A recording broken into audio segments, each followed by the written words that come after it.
In the light heavyweight division at UFC at 290, you got Jimmy Crute coming in at 12-3, taking on Alonzo Menifield, comes in at 13-3, and this is a rematch from a majority draw between these two. Now Crute, 2 inches taller at 6'2", he's 27, Menifield 35, so a little bit more experience for Alonzo Menifield.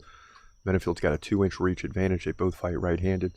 Very close in significant strikes, although Menifield dominated in that area in the last fight, but Jimmy Crute dominated because he lands like 5 takedowns over the course of 3 rounds. So he dominated in that area. So you got significant strikes for Menifield, takedowns for Crute. How's this going to play out? Now in the last fight, Menifield led 56-31 in significant strikes, but Jimmy Crute had 5 takedowns to 0. And when you're breaking down these fights and you look at the stats, that's exactly what you would expect. But you would expect Crute to land some more takedowns and limit, well, not so much land more takedowns, but keep more control, dominate more control time. Menifield's getting up, and that's why he's landing 25 more significant strikes per minute.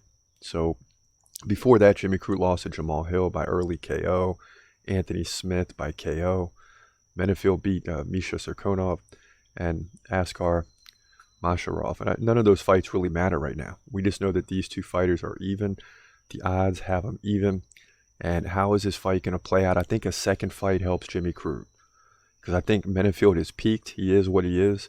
Jimmy Crute's going to get better and better. Now, Menifield will attempt to stop these takedowns. I'm sure he's going to work on that. But he had a 75% takedown defense coming in, and it didn't seem to matter. So I think Crute is going to close the gap on significant strikes, continue to land takedowns, now just work on the control time. So, Menifield can't stop him. Crute knows what he has to work on. I think Crute's going to sneak out a victory here by another close decision. Look for a split decision possibly in this fight, but Crute wins to move to 13-3.